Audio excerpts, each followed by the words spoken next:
Shalom bagimu yang diberkati dan dirahmati Tuhan. Kembali kita berjumpa dalam edisi Renungan Pagi Penyejuk Iman. Tema pagi ini, kekurangan bukan masalah bagi Tuhan. Untuk pelayanan firman, mari kita berdoa. Ya Tuhan, kami sungguh haus akan kebenaran firman-Mu.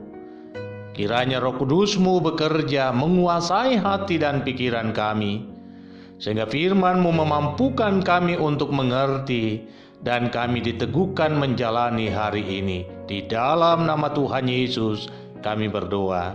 Amin. Firman Tuhan 2 Korintus pasal 12 ayat yang ke-9 demikian. Tetapi jawab Tuhan kepadaku, cukuplah kasih karuniaku bagimu, sebab justru dalam kelemahanlah kuasaku menjadi sempurna.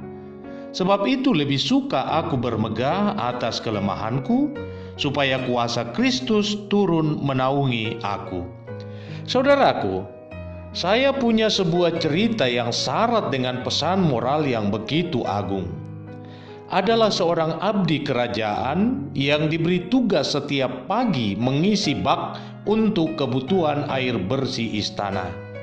Setiap pagi ia berangkat ke sumber air di bawah kaki gunung dengan menggunakan tempayan yang dipikul sebelah menyebelah.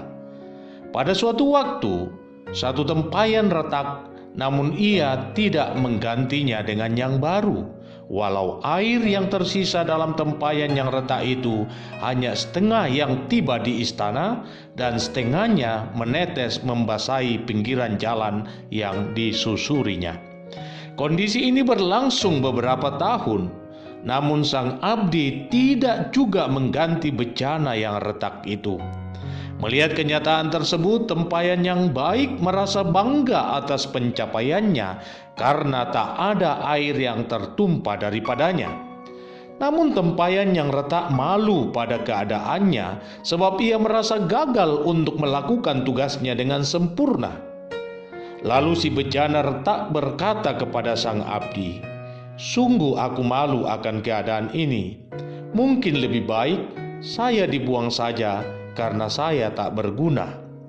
Lalu si abdi menjawab, "Justru karena keadaanmu itu, saya selalu mendapat pujian dari sang raja atas pekerjaan ini. Tidakkah engkau melihat bunga-bunga yang beraneka warna di sepanjang jalan yang kita lalui tepat pada posisimu? Aku tahu kekuranganmu, tetapi justru dengan kekurangan itulah menumbuhkan kehidupan bagi yang lain. Jadi dengan sengaja saya menabur benih-benih bunga di jalurmu, sehingga sepanjang perjalanan pulang engkau menyiraminya.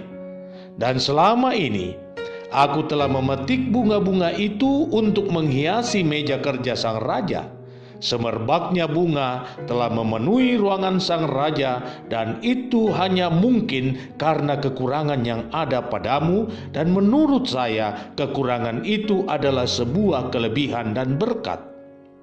Mendengar penjelasan tersebut, sang bejana pun bersyukur atas keadaannya, sebab justru dengan kekurangannya itu dirinya telah melayani sang raja secara langsung.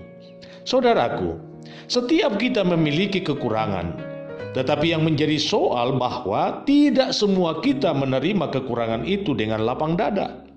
Kita merasa bahwa kekurangan itu menjadi aib dan karenanya kita merasa malu. Hanya sedikit orang yang mampu melihat kekurangan sebagai berkat besar dalam kehidupannya. Dan firman Tuhan hendak mengajari kita bahwa justru dengan kekurangan itulah ada ruang yang tersedia bagi kuasa Tuhan untuk bekerja di dalamnya. Saya sendiri sadar akan kekurangan saya, namun menyesali kekurangan tak akan memberi jalan keluar bagi saya untuk menikmati hidup yang lebih baik. Justru ketika saya membuka diri untuk dikendalikan oleh Tuhan, maka kekurangan itu Tuhan ubah menjadi berkat bagi banyak orang. Saya memang kurang dalam banyak hal, tetapi saya bangga berada di tangan yang tepat, dan saya yakin bahwa Tuhanlah yang akan menyempurnakan kekurangan itu. Dan benar apa yang dikatakan Tuhan kepada Paulus, justru di dalam kelemahan atau kekurangan, kuasaku menjadi sempurna.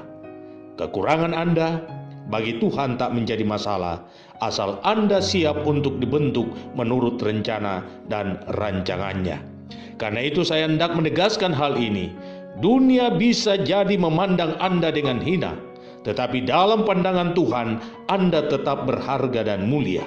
Kekurangan yang melekat pada diri Anda tak menjadi soal bagi Tuhan, dan Ia mau menunjukkan kuasa-Nya melalui kekurangan tersebut. Di tangan Tuhan, Anda menjadi pribadi yang hebat. Selamat memaknai kehidupan imanmu. Tuhan Yesus memberkati.